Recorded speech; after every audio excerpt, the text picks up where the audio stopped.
You are listening to a free version of the Majority Report with Sam Steeder. To support this show and get another 15 minutes of daily program, go to majority.fm, please. The Majority Report with Sam Steeder. It is Wednesday, December 21st, 2016. My name is Sam Steeder. This is the four-time award-winning Majority Report. We are broadcasting live steps from the industrially ravaged Gowanus Canal in the heartland of America, downtown Brooklyn, USA. On the program today, as we wrap up our final week of live broadcasting in 2016, the great Digby, Heather Parton, proprietor of the blog Hullabaloo, columnist at salon.com. Also on the program today, meet America's soon-to-be neo-Nazi allies. Just to see the uniforms, it's just crisp. Syria talks begin. U.S. not invited. And it turns out that FBI warrant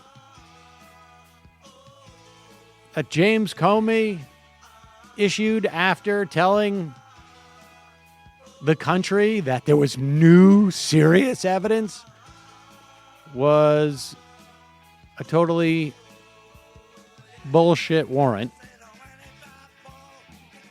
And what becomes of Donald Trump's private security force now that it's not going to disband? It becomes many things. Trust me. Does Chuck Schumer get it?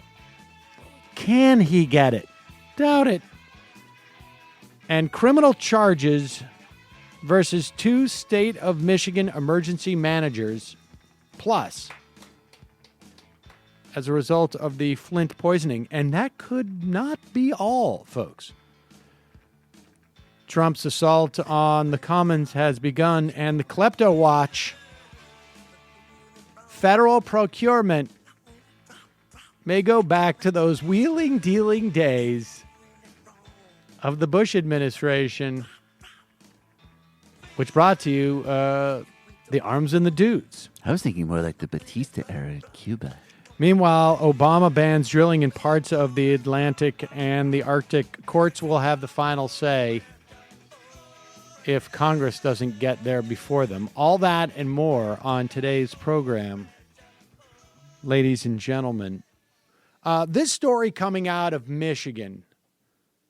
And as you know, I will be headed to Michigan for the holidays. Well, not really I'm not going to Michigan for the holidays. I'm going to Michigan for the holiday. Just so happens that Hanukkah is celebrated at that time, too. I would not normally go to Michigan for Hanukkah, but I will be this year. Nevertheless, I wonder if this will be a topic of conversation. It will be at some of the places we go in Michigan. Others, not so much, my guess. This is getting a little too personal. This is good news. This happened last night.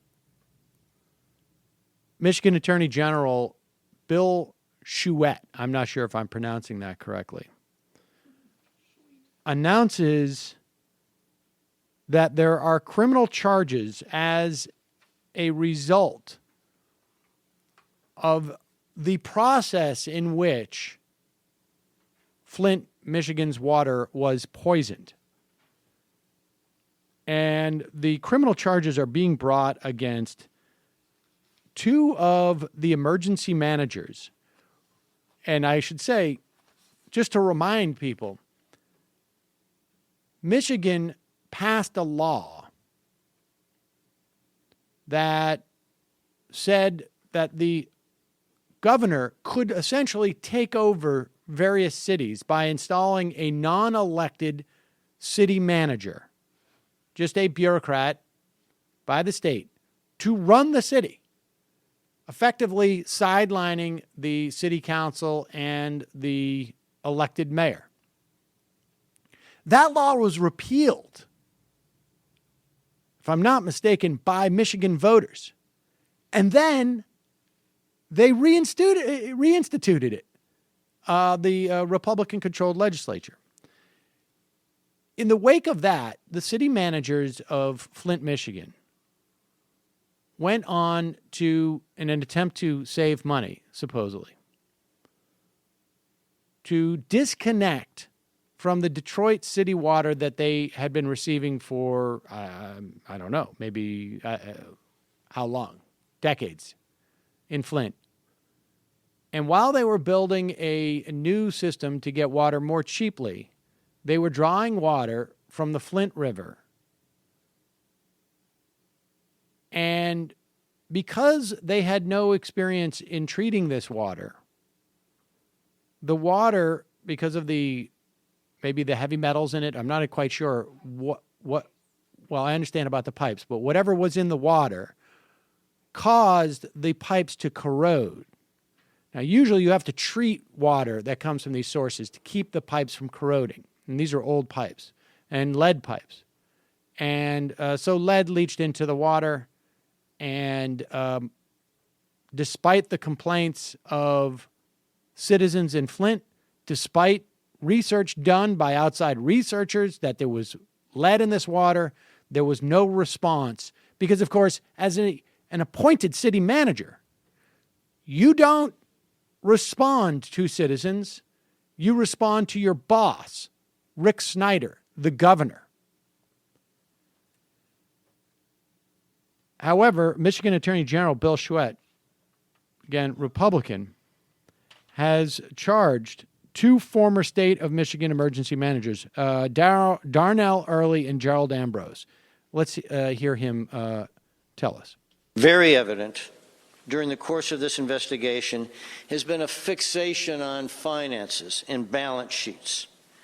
This fixation has cost lives. This fixation came at the expense of protecting the health and safety of Flint. It's all about numbers over people, money over health. And that's exactly right. And Bill Chouette sounds like a guy who's going to run for something relatively soon. But basically, and the charges centered around the way in which the false pretenses in which both city managers engaged in securing loans to get this work done. There was also two other people who were charged who worked for the water treatment plant. There were two guys, Croft and Johnson, allegedly pressured employees of the Flint water treatment plant to get the plant working in order before April of 2014, this scheduled date for restart. When the deadline closed in, rather than sound the alarm, these consultants, the defendants allegedly ignored warnings and test results and shut off the pipes, pulling clean water from Detroit, and turned on the Flint River valves. In other words, we have an edict. This is Howard Croft and Doherty Johnson. We have an edict from the governor to save money, and we're going to do that at all costs. And here comes, this is Andy Arena and Chouette. These are both investigators. Andy Arena is the chief investigative officer, and Chouette's the AG. And it sounds like they're not done. And I can tell you, I have a story here from CBS Detroit. And there's only about 6 names in this. Andy Arena's name's in this piece. Bill Chouette's name is in this piece. Those are the people I'm sorry, there's 7 names. And then there's Darnell Early and Gerald Ambrose, the 2 city managers who were charged. And those the two Croft and Johnson, the two consultants. And then there's one other name in this piece. Maybe it's just a coincidence, but it's Rick Snyder. Take it away, Attorney Generals of the state. Today, you see, once again, the investigation has continued to go up and to go out. As the Attorney General said, we're much closer to the end. We are at the beginning, but we're not at the end. There is investigation that's still continuing today. There are some people out there right now who know that they've done wrong, and they know we're coming after them. They're not going to have a very Merry Christmas. I don't feel bad about that. But we will continue to follow the evidence. We will continue to investigate this. We owe it to the people of Michigan, and we owe it particularly to the people of Flint. We just take them as we find them. And the fact is that this is a higher level of responsibility. These are governor-appointed emergency managers that we're charging today with 20-year felonies, and it's serious. And as Andy Urena said, we're going up and we're going broader. And again, I've said this before, nobody's on the table, nobody's off the table. We're not out to nail anybody. No mind if you've done something wrong, then you ought to be worried. I suspect things at Governor Snyder's mansion are not going to be so comfortable during the Christmas holiday. I mean, up and out, getting closer to the end than we are at the beginning. No one's off the table. I mean, Rick Snyder, let's face it, these guys are facing 20 years each. They were executing Rick Snyder's plan. This guy should be going to jail. And when he gets to jail, he should be very thankful that he got jail as opposed to the incredible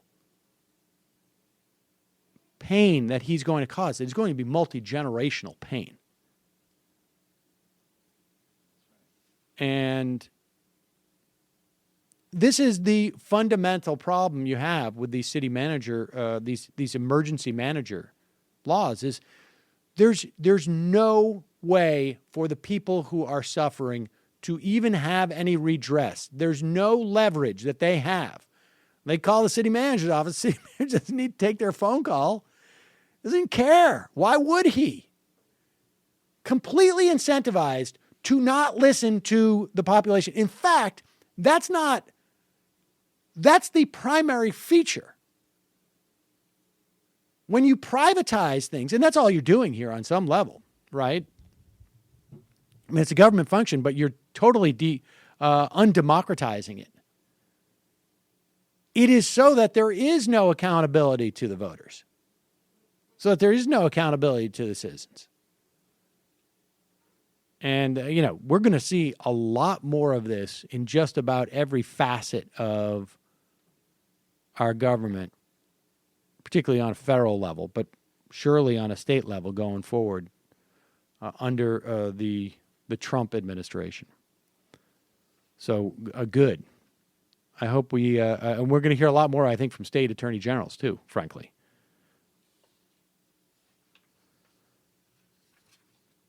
I am going to Michigan. I guess both these stories are about Michigan. Yep. One's about Flint. The other one is about when I contemplate going to Michigan for the holidays, I no longer knee-jerk say, I'm not going to shave. I actually now am contemplating shaving because of Harry's. And not only am I contemplating shaving just out of, some measure of, I guess, I don't know, I get this drilled in my head by my grandma that it's like a sign of respect, which is not to say that when I didn't shave, I was trying to be disrespectful, but maybe. I just didn't feel like I needed to, put on Hello, airs. in-laws. I have a big beard. Well, I also, let's face it, when I haven't shaved for a couple of days, I start to look a little more shtetl. And that's always a nice thing to have. Now, Your words, not mine. Right. And I don't think people pick up on that so much, actually, at the... Oh, well, maybe not in Michigan. Right, exactly. Honestly, I don't think they do. Are you from Serbia? And... But I also, if I shave, it's a great little conversation piece with my brother-in-laws because I've given them. Right. Well, I shouldn't say it. Yeah, don't just blow in case they listen. I'm sure they're not. They're not. But the holiday thought starter, I should say, the holiday shave set is a great deal. And if you enter the code Majority Report at checkout, you get $5 off it. If you haven't heard of Harry's before, it was started by two best friends, Jeff and Andy, who were fed up with being overcharged for razors. So they started their own razor company to give people what they deserve. A great shave at a fair price. This holiday, Harry's has a ready-to-gift shave sets at all different price points, starting at some at just $15. Come with a razor handle of your choice, shaving cream, replacement blades, and a travel cover. Their Winston set includes an engravable chrome handle if you want to add a personalized touch. Like I said, go to harrys.com right now. That's HARRYS.com to get a holiday shave set. Don't forget to enter code Majority Report at checkout for $5 off. That's harrys.com, code Majority Report. All right, quick break. When we get back, the great Digby.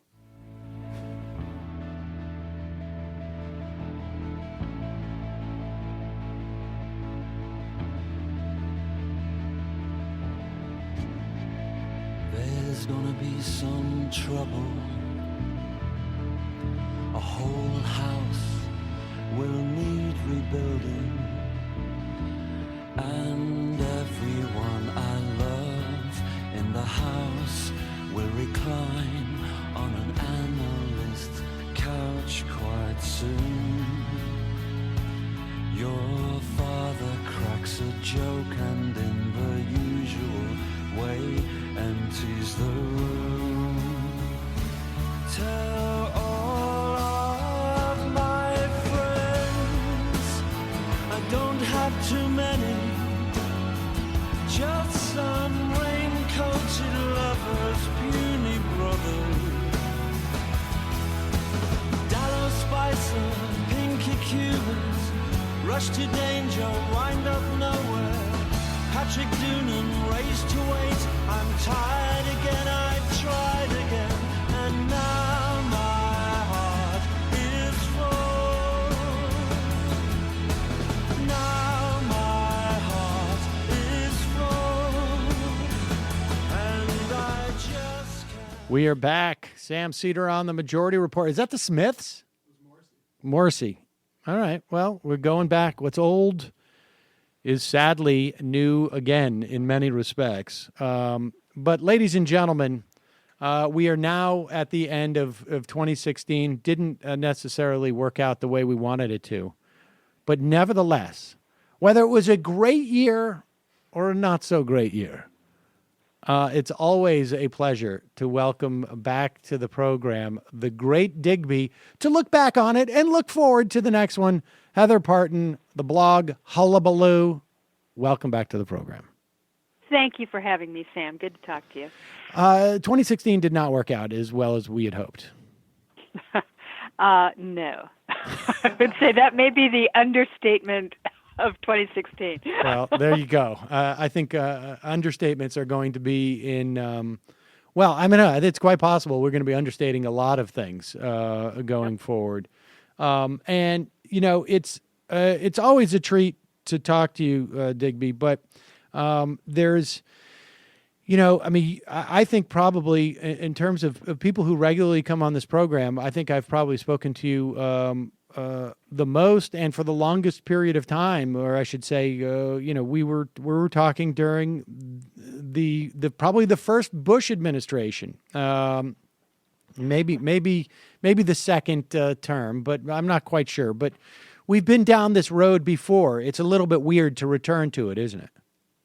Absolutely. I really didn't think it would it would go down that way. I mean, you know, it didn't feel like it would in any case. I thought that maybe it's always a back and forth. There's a pendulum that swings, whatever, in politics. But this wild swinging that we've been watching, you and I, over the past decade or decade and a half, is, it's leaving me feeling pretty nauseous.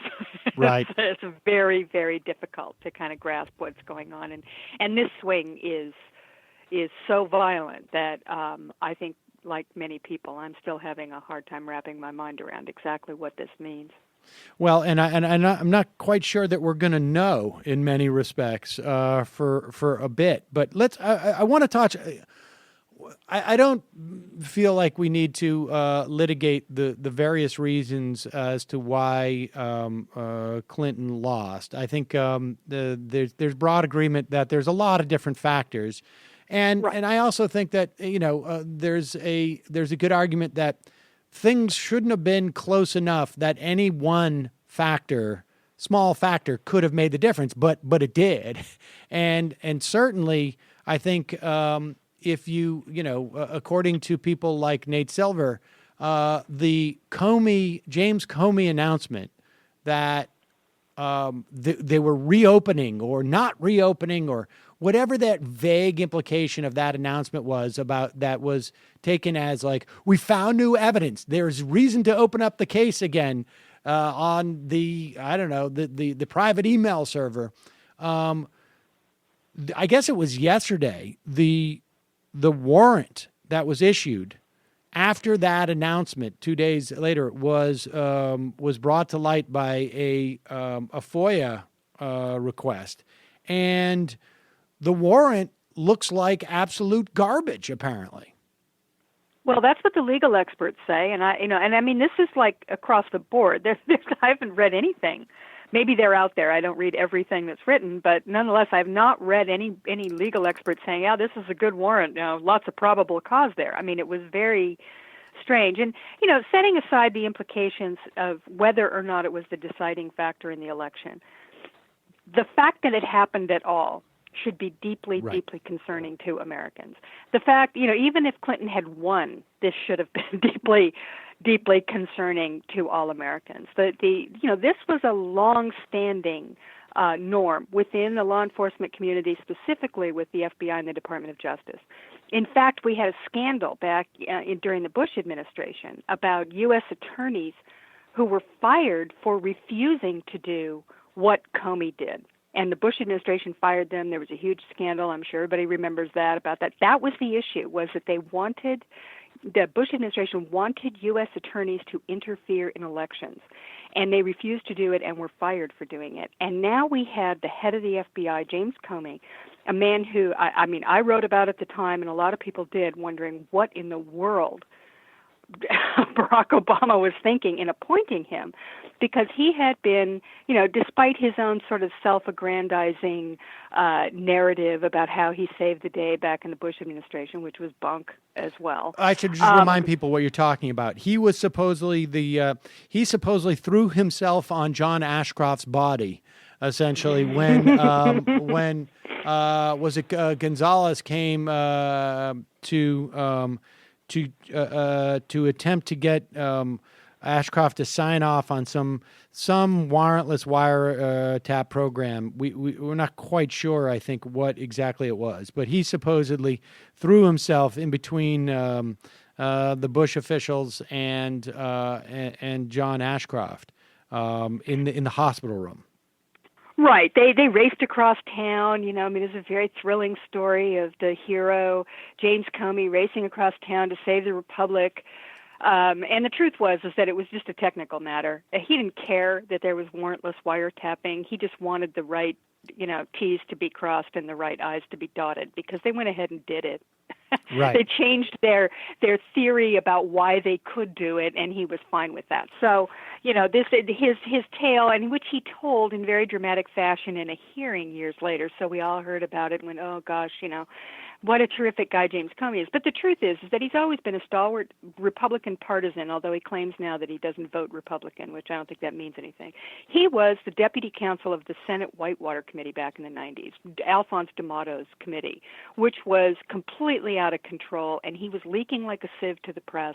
So there was plenty of reason for Obama to be concerned that this guy would be head of the FBI. And it's a 10-year term, and it's incredibly powerful. And the fact that he did this, that he actually interfered, whether he did it for partisan reasons or he did it because he's a clod and didn't understand how, going against the well-established norms in the Justice Department, that you don't do it. Loretta Lynch evidently told him that she didn't think he should do it. Or whether or not he knew that his FBI agents were running out of control, which is probably part of it, because Rudy Giuliani was hinting around broadly that they were leaking information.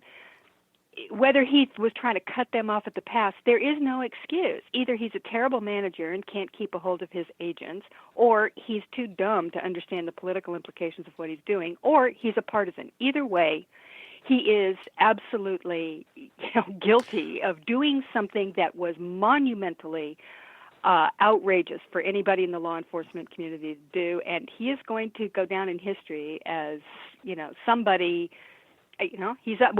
Harry Reid says he calls him J. Edgar Hoover. So there you go. Well, we'll see about that because I guess a lot of that legacy will be determined by Trump's actions, right? Where he places him. That may be, he may have more opportunity to do stuff like that. And let me just add two things. One is that one of my theories too as to why he did it may have been that he was just afraid of going in front of these Republican-controlled committees afterwards, and who could theoretically have slashed his funding and whatnot. I mean, I think they could have made his life a living hell, and maybe he thought it wouldn't have that implication on the election. But again, you're in the same place. This is a guy like you don't want this guy in charge of anything.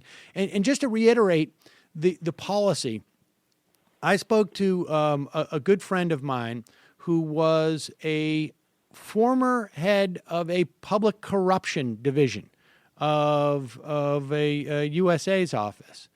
And he said that when he first joined the Department of Justice, wasn't working in Washington, they had, as a rookie or whatever they call them, Comey actually gave a talk to them about the most important thing is that we have is our integrity and that we are seen as not getting involved specifically in elections, right? Because this is the public corruption thing. And he said, you never, ever, ever, it is just like, it is a blanket binary policy. If you are literally like 4 or 5 or 6 months out at least of an election, you just don't do it. You don't make any investigation public. You don't bring any charges, even if it's clear. You just don't do it because it is the most important thing is that you're not, like, the paramount is that you're not interfering with elections or seen to be. And this was about as naked of an interference with an election as you could possibly get, which is scary because, what won't he do at that point? Well, exactly. I mean, it's obviously, whether or not he did it as a blunder or whether or not he did it with purely partisan motives. I mean, the FBI is a tremendously powerful organization. And it's the National Domestic Intelligence Organization, and the power that is vested in that agency. And I think there's good reason to believe that there was partisan activity going on within the FBI as well. I mean, certainly Trump partisans were saying that there were, and there's plenty of documentation and evidence. People who are very connected with the FBI. People, there were people like Michael Flynn, Trump's new national security advisor, was going on TV saying he had friends in the FBI who were, quote, telling him things. Rudy Giuliani, various others. I mean, this idea that this national police force is operating on a partisan basis, there's nothing. I mean, the FBI has leaked for many years in in many ways, and back in the 90s, they were certainly leaking on the Clinton, investigations to certain favored members of the press. So it's not new necessarily, but in the hands of Donald Trump, it's very, Trump is not like anyone else. I mean, he's the president. He has total control of the government at this point, or at least the Republicans do, with him at the head, and a partisan police agency like the FBI and the rest of them, by the way, who all endorsed Trump, like, the Fraternal Order of Police and the Immigration and Customs Service and, all of the Border Patrol, all these police agencies endorsed him. This is getting, it makes you nervous. Let's just put it that way. This is not good. This is not good. And to add, what is not good is this. Just to pivot here a little bit, but in some respects, I don't know that we are. This whole private security force thing. This is the scariest thing in terms of the. And I'm trying to just organize my concerns about the Trump administration into silos, right? Just to keep it straight. The sort of the kleptocracy, which I think sort of overlaps a little bit with the authoritarianism in terms of encouraging it and growing it. And then just sort of the right-wing assault on our government, which is sort of a, I don't know, it shouldn't be a sideshow, but it's a separate silo. But the idea that he is keeping his own private security force, this I find terrifying. And it's unprecedented, isn't it? At least in modern times. Totally. From the time the Secret Service was created, no president has ever done this. It's bizarre, and it makes no sense for his own safety purposes either, because according to this came from an investigative piece that came out of Politico this week, in which that these are his security. Well, he has a security chief who has hired a bunch of people, and they were with him on the campaign even after the Secret Service came on, which was early. Remember, it was like fall of 2015 that he got Secret Service protection. He and Ben Carson were the first two. And it's abnormal. Normally, you let go of your private security if you've hired it as a politician or a candidate the minute the Secret Service comes on, and for good reason. They are the most highly trained protective service in the world, and you don't want interference with them, right? And in fact, there are stories that Trump's security guys being untrained. They're cops or ex-cops or ex-FBI agents, but they're not trained in this specific way, that they've actually kind of interfered at times with the protection of Trump. Like when there was a guy, I think it was in Arizona, that tried to jump the stage, and apparently one of Trump's security guys, his head guy, kind of got in the way of how they normally do it. Luckily, nothing happened. But that's disturbing. The last thing we want is for anything like that to happen to a President Trump. I wouldn't wish that ever in a million years, because God only knows what would happen then. It's horrible. So, that is disturbing. And then the other side of it is, and this is what made me really kind of my stomach churn when I read about this security force is really there, apparently, to control dissent at gatherings where Trump is. In other words, protesters. And that has been their main job through the entire thing. And what they do is they wade into the crowd and they grab these people, and there's tons of footage of this, and kind of yank them around and drag them through the crowd, push them through the crowd, and the crowd, spits at them and yells at them and does all the usual stuff. Well, this is not normal. And the idea, all Trump has to do is kind of say, get him out of here. That's the line, right, that he uses. Get him out. And these guys jump into action. I don't want to, get too deeply into historical parallels here, but there is one big historical parallel that took place back in the 1930s where that same kind of protective service morphed into a major policing operation, and it became very, very dangerous for citizens. And, Trump is planning to continue to hold rallies throughout his presidency. And, in fact, he said just last week that this is how he plans to get the word out, is to hold rallies. So he's going to continue doing this and probably avoid the press. He's other than friendly interviewers who, like Sean Hannity or something. And he'll tweet if he can.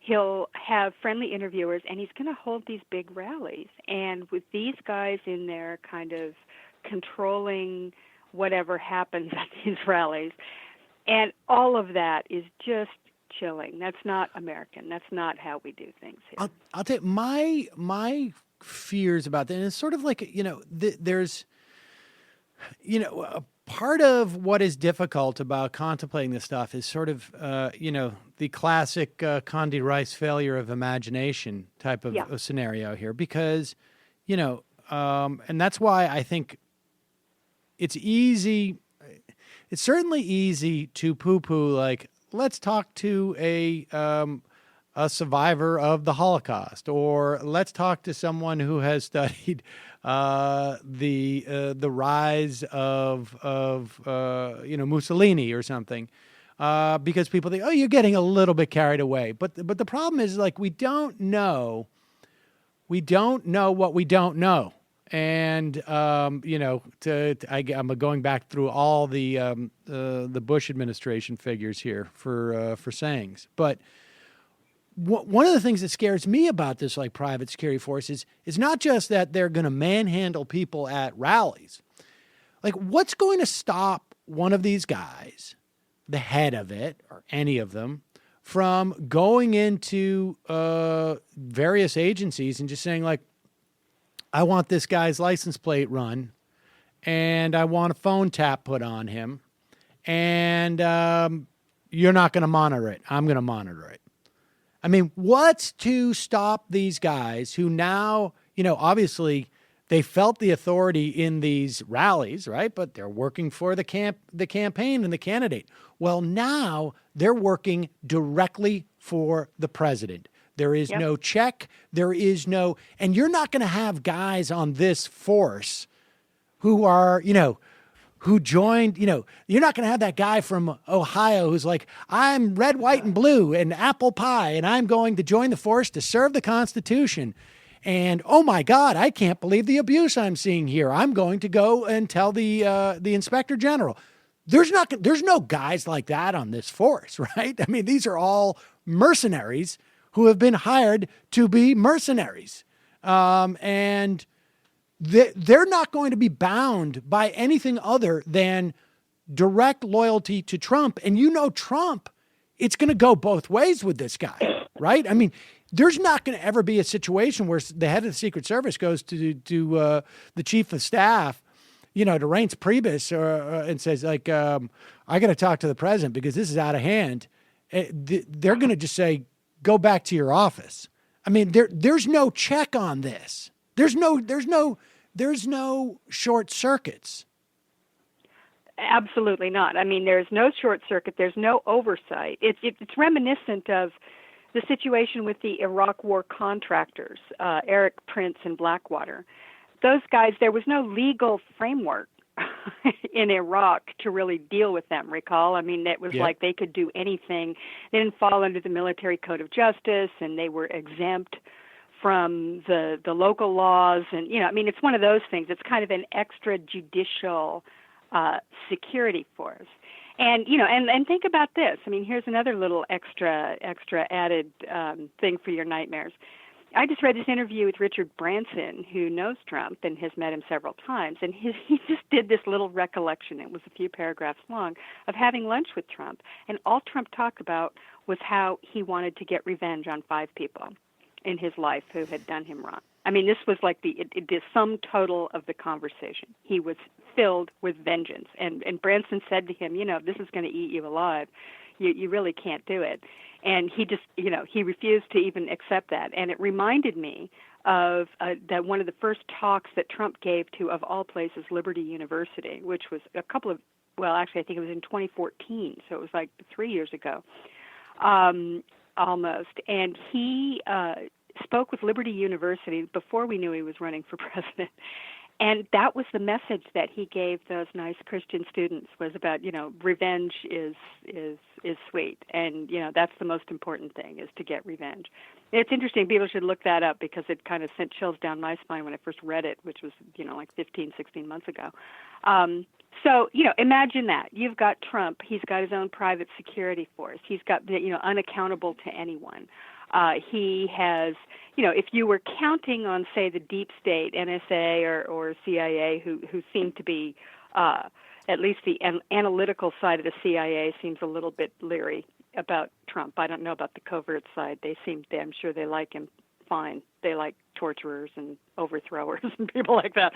But on the analytical side, which is generally a bunch of nerds sitting around looking at data, those guys, they might resist him. But this security force, if they have the same capabilities, or at least the ability to go and demand certain things, right? I mean, you just don't know what will happen. And by the way, let's not count on James Comey, right? I mean, is James Comey's FBI going to be our bulwark against Trump excess?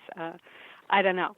This is very, very scary stuff. And you're right. There's plenty of examples of him talking about this revenge thing. And I would add, just to sort of add another overlay of lack of accountability, at the very least, as much as Blackwater was basically unaccountable through any procedures, someone at the end of the day was paying them, right?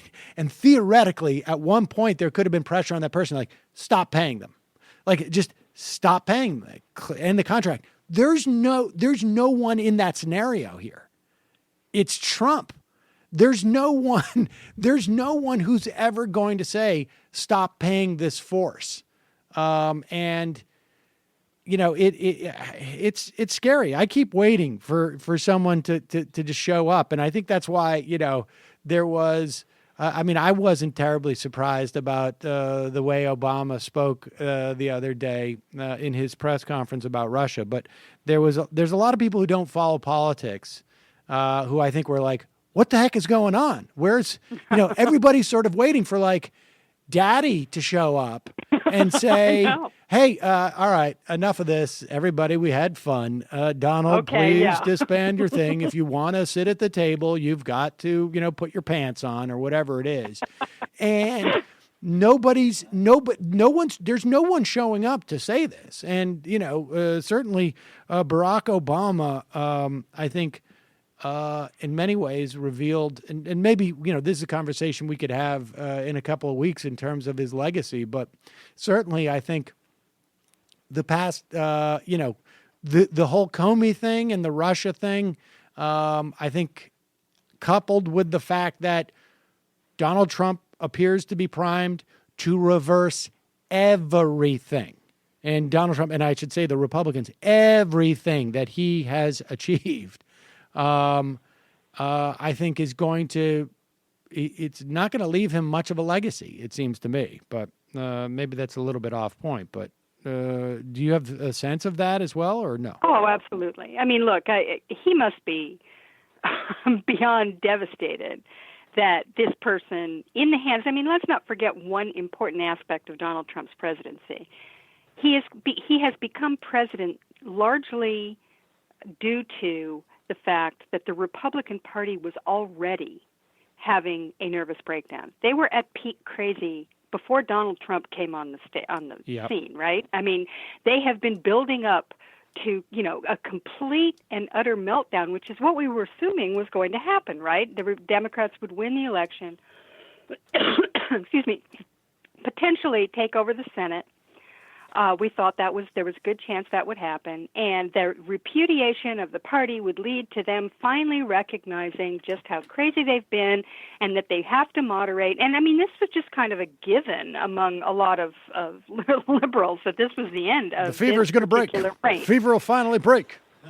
Yes, it will finally break, and they will understand how they've gone too far, and they're going to reevaluate, and they're going to come back and reconstruct themselves as a normal, hopefully, opposition party. Well, I'm afraid that did not happen. If anything, they have been rewarded They've been for the craziest behavior. totally rewarded.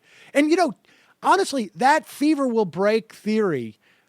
You can go back. I know you can. It's probably all on your blog, frankly, at Hullabaloo. Yeah. But you can look 2 months before 2009, the 2010 election. You can look a week after the 2010 election. You can look 2 months before the 2012 election. You can look a week after the 2012 election. You do the same thing with 2014. Every time Obama himself is saying some variant of the fever's going to break.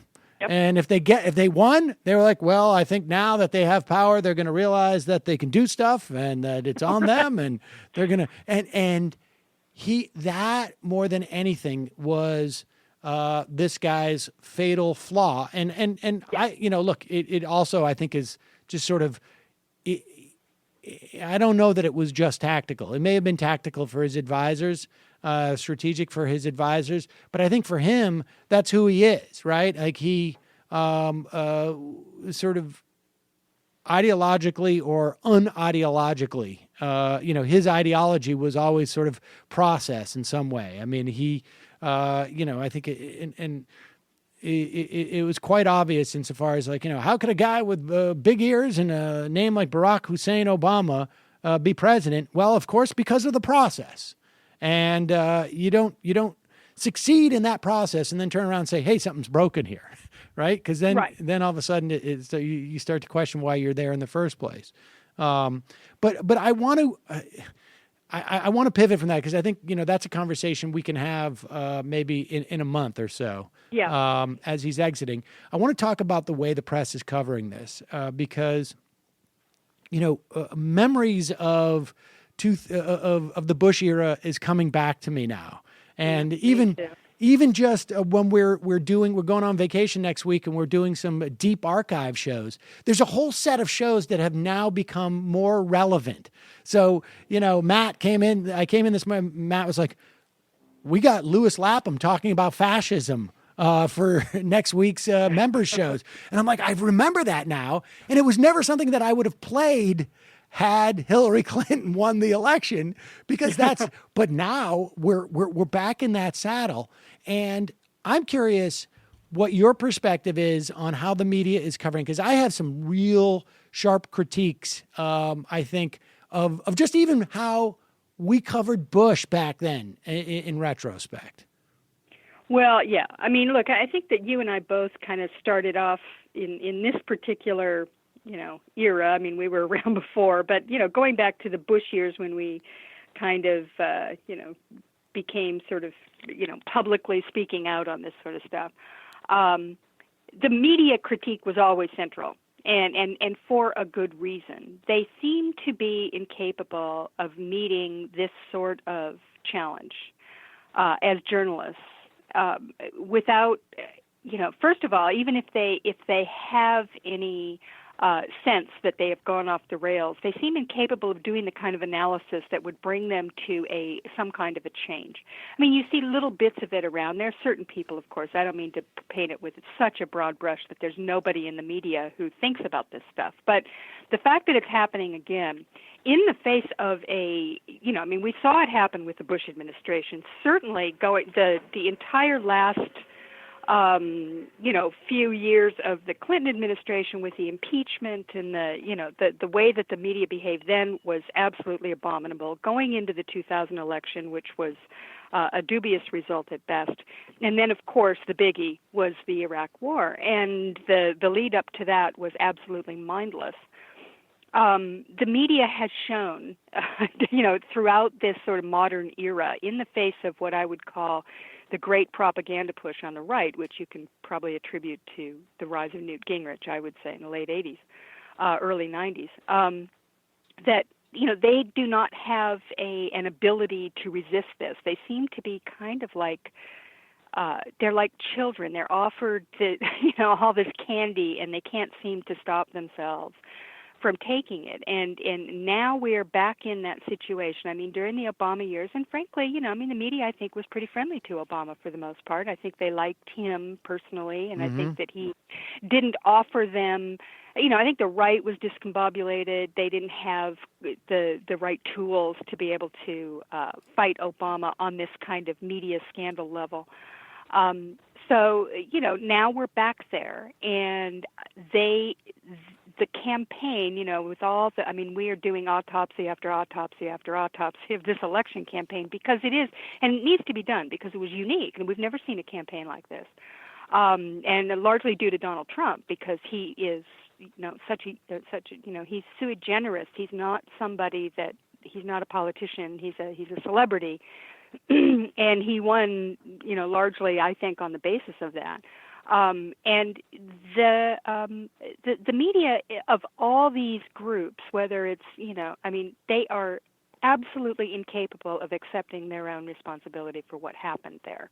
And yet it is obvious that they contributed mightily, whether or not it was their, intense focus on Clinton's alleged misdeeds with her email server, or whether it was this unbelievable amount of time they gave to Donald Trump for free to just spout his stuff off to millions of Americans who obviously saw him already as a TV star, and they just sort of added to that glow of celebrity by putting him on TV and letting him ramble for hours. And then putting his supporters on, CNN did this, the other networks didn't, but, Fox just was what it was. But CNN hired all these supporters to just sit there and spout talking points hour after hour after hour without any kind of conservative, and there were plenty of conservative critics of Donald Trump, but they were given very little airtime. But I wonder, I mean, all that's true about the election, but I don't want to spend too much time on that because I'm not convinced, I'm not convinced that in the places where it made a difference, that those people are watching that much cable television. Maybe not. I mean, there's, cable television, when it does good, maybe 10 million people watch it. And it creates, I'd certainly agree and have to feel this, otherwise I might as well just go home, that it creates a certain narrative, but I'm not convinced at how much of the implications of this have on an election of this magnitude. I mean, certainly, local elections can be more swung by media, but I think that I have come to believe that much of what people like you and I do have more impact on legislative fights because that's much more self-contained. You're talking the number of people who are engaged in a legislative fight who watch cable news, there's a much higher ratio there than the people in rural Wisconsin who are going to win that election, or frankly, downtown Milwaukee who are going to go out and vote. I mean, I just don't think that there's that cable news in particular has that type of impact on the election. I mean, I think there was other failings, but now that he's elected, I mean, let me tell you what I'm getting at here with what he's elected, and as I reflect on the Bush years. I watched last night, and it was late because they rerun. And I'm not singling out Joy Reid. It's just I happened to be watching her. She was filling in for Chris Matthews, and the first segment was about. I was barely half watching it, but it was about Bill Clinton apparently had tweeted out something or had given an interview saying that Donald Trump doesn't know anything about anything, and he got the working class white voters. And then Trump came out with a tweet saying, well, he called me as opposed to I called him. And there was 15 minutes of this. And I'm thinking to myself, this can't be the top story. It can't be, it's not worthy. It's not there's so much news about what's happening with the Trump administration in terms of, and like I say, any of those silos, the kleptocracy, the appointments to the cabinet, what's going to happen to Medicare, what's going to happen to Social Security. There is, and this is ostensibly the biggest voice, right, as it stands now, that is focused on dissent theoretically, right, is MSNBC. I don't know if it's going to stay that way. I don't know. I'm not saying they're a perfect messenger by any means, but focusing on the individual and his psychological issues, it seems to me, is how that election was lost, right? There was no engagement on the implications of policy where it impacts everybody. And that, to me, I feel like during the Bush years, there was a lot of he's shrub, not Bush. Well, that's funny, but I don't think that's going to really tell the story. It wasn't until people started talking about substantive things that he was going to do. He's going to take away your Social Security. Oh, well, in that case, or these guys are horribly corrupt. They're hiding a potential sexual predator amongst Congress. I mean, those type of things it seems to me, have a lot more salience than Donald Trump is, he's crazy. I worry about, I worry about that. And I wonder if this time around, as we construct the vehicles for dissent, I think we're better situated for it to be about policy, it seems to me. And I don't mean in a dry sense, but in just, it's pretty vivid. Like, a lot of people are going to lose their health insurance. I hope you're not sick, because if you are, you're going to lose your health insurance.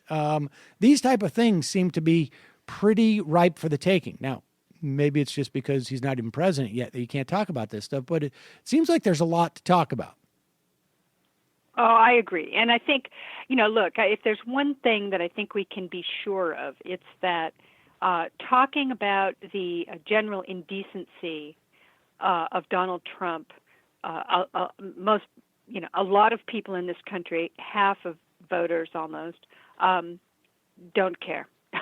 I mean, I think we saw that in the campaign. I mean, Hillary Clinton's campaign was an appeal to the decency of the average American. Yeah. And, the majority voted against him, and I think largely on that basis. They didn't like what they saw. He's a crude, disgusting human being, and we know that, and he's not very intelligent, and he's got a violent streak, and, there are a million things about him that we all know. And her campaign was showing, and I think they probably, we'll read books about this later, probably showed in focus groups that people were appalled when they saw the stuff that he said and went, oh, my God. It didn't matter. In the end, there were enough votes in the right places to make him president anyway, which means that, I don't know, some 62 million people voted for him. That's a lot of people. So I'm going to guess that's not going to win it. That's not going to change things for us. That is factored in. Everybody knows that Donald Trump is an indecent piece of work, and he's president anyway, and a lot of people don't care about that. So you're right. I mean, it has to refocus itself outwards on what is having this indecent person. How does that affect me? Right. How does this indecent piece of work being in the White House affect me? And I think, frankly, I'm assuming, because he is the person that he is, that he's going to show us in some fairly obvious ways how his indecency will play out as a person. And so it may be one of those things where you don't have to say it. It's just kind of, let's assume we all know that Donald Trump is an indecent piece of work. Let's look at how that plays out for us, and that will be repeal of Obamacare. It'll be I think the corruption. I think that over time, I think that sinks in when people start seeing, and this is where the news media really has, if they can do as good a job on revealing Donald Trump's corruption and conflicts of interest as they did on Hillary Clinton's emails. Granted, the corruption story is much more complicated and will require more of their journalistic talents to tell that story. But over time, if they tell it right, people will begin to understand that this guy is actually running a business out of the White House for his own benefit. And frankly, I think believes, and he believes his family will be far, far more wealthy at the end of his reign in office than they were when they went in. Oh, yes. And I think that's part of his plan, and I think that he sees nothing wrong with that, and what he believes I'm to give him the benefit of the doubt here. I think he believes that whatever is good for Donald Trump and the Trump organization and his kids is good for the USA. So that is what they have to keep focusing on as far as his character stuff. And then the rest, of course, is all about what's he doing to you, and there's lots. And I think on that last one, I think like Rex Tillerson, he's one of those guys who also feels like if I'm making money, America's making money. If I'm doing good, America's doing good, or what is really important about America is doing good. And and it would be certainly consistent with the way that Donald Trump had made money up to this point. When he wasn't branding, and when it wasn't just exclusively about branding, creating this image, it was leveraging government to make money. That's what it was, getting funds, getting sweetheart deals. And I think that is the mentality. He admitted it publicly. Sure. He admitted it. He always said, hey, I bought off politicians. Sure I did, because I'm smart. I don't pay taxes because I'm smart. That's what he said. So, that's what I think there's, and people who live in small towns, I think, understand this more than anything else. Like, the town selectmen, they generally, run businesses that end up getting some real value out of their being in office. And, and some level that microcosm is just, it's scalable. And I think he's scaled it. But we will talk more about this in the, sadly, the coming months, the coming years. Here we go again, Digby. Here we go again. Good God, I didn't think we'd be here again, but no, here we are. It's we're a long cry from complaining about Barack Obama's plan to cut Social Security. Oh, we were so innocent then. Yes, the good old days. The good old days. Well, I hope to talk to you again in January when we can talk about Obama's legacy and then move forward and talk about the new legacy that's being created for what was formerly the United States of America. I don't know. We'll see. Absolutely. But have a great holiday. Happy New Year. And we'll see you in 2017. You too, Sam. You too. Oh, Talk wait a to you second. next Hold year. on. I want to tell people that you are having a fundraiser right now. And just say, I think people who have listened to this program for any length of time know that you are my favorite blogger, and that I think you do a tremendous service for all of us. And I know that people are going to be looking towards that service more and more in the coming years. So people should head over to your site at Digby's blog. What is it, hullabaloo.com or digby'sblog.com? It's digby'sblog.com, and just Google Digby and it'll come up. Digby Hullabaloo, and you'll get it. All right, thanks, Thank Heather. you, Sam. I appreciate that. Bye-bye. Bye-bye. Really, folks, head over there. It is... blogging is a tough road to hoe, and we don't have many bloggers from that era anymore. People who are independent, who are not working for news organizations or magazines, or have moved on to create empires that are more about how many clicks have we gotten? Well, we've got to up X, Y, and Z. It is people who rely primarily on its readership to support their work they do. So by all means, do that, because, and part of the work that she does is goes on programs like mine and helps us understand these things better. So please, if you can support her, do. And after you do that, if you find like, oh, I've got all this extra change in my pocket, maybe I'll become a member of the Majority Report at majority.fm. I'll go to jointhemajorityreport.com. I'll take this change in my pocket. I will shove it into my computer on a daily basis. Also, we have an ability for you to give a gift of the Majority Report. Go to majoritygift.com. You don't have to wait for it to be shipped. You don't have to oh my God, I'm going to wrap this. No, ladies and gentlemen, you can get that gift. You can buy that gift like, oh my God, the kids are coming down to check their stockings. We forgot to get them presents.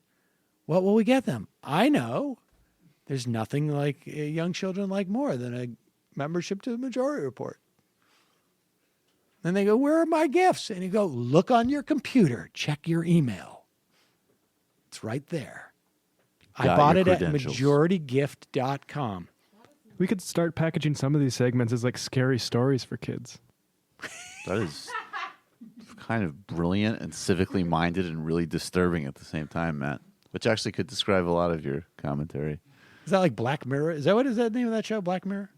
That does seem like a kind of Black Mirror-ish idea. Well, this show is just basically turning into like just a more literal Black Mirror. That's all. Black Mirror news. We're not going to go. Yeah, exactly. We're not going to go. Black Mirror is turning into a more literal. Well, we're just not using narrative. We're just. Do you remember the storyline in that show that happened to overlap somewhat with a very disturbing story that came out about David Cameron? No, I haven't seen all of it. Okay, I've only seen a couple episodes. Spoil it, Don't but spoil it was it. just one of those things where it was like, how is this happening? I don't want to speak. I don't want to hear it. Do you still have that drop, Matt? Oh. Wait, you don't think Majority Gift is correct?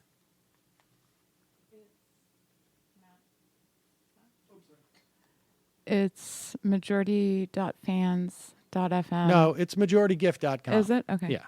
Yeah. You get it. I've set that up. Majoritygift.com. There's also other ones which are totally tasteless and we in no way condone. You're going to have to go onto Twitter and find those. Yeah.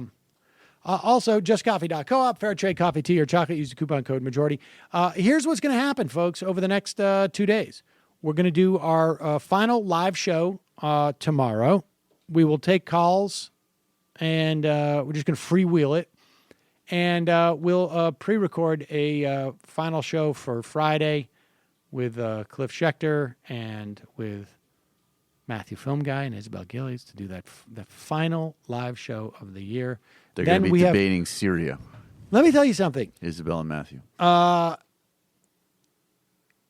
other reason to become a member is some of the archive shows like we were talking about. Louis Lapham on fascism. What else you got for us? Just don't tell it all, Matt. Don't just give a little tease. Helen Thomas. Helen Thomas. The famous, she was AP reporter. Press corps. And to press corps under Bush. And more, ladies and gentlemen. Oh, Did she go back to Kennedy? She was there for a long time. All right, we're going to take a quick break. Head into the fun half. 646-257-3920 is the number. 646-257-3920. You can IM the show. We'll be right back.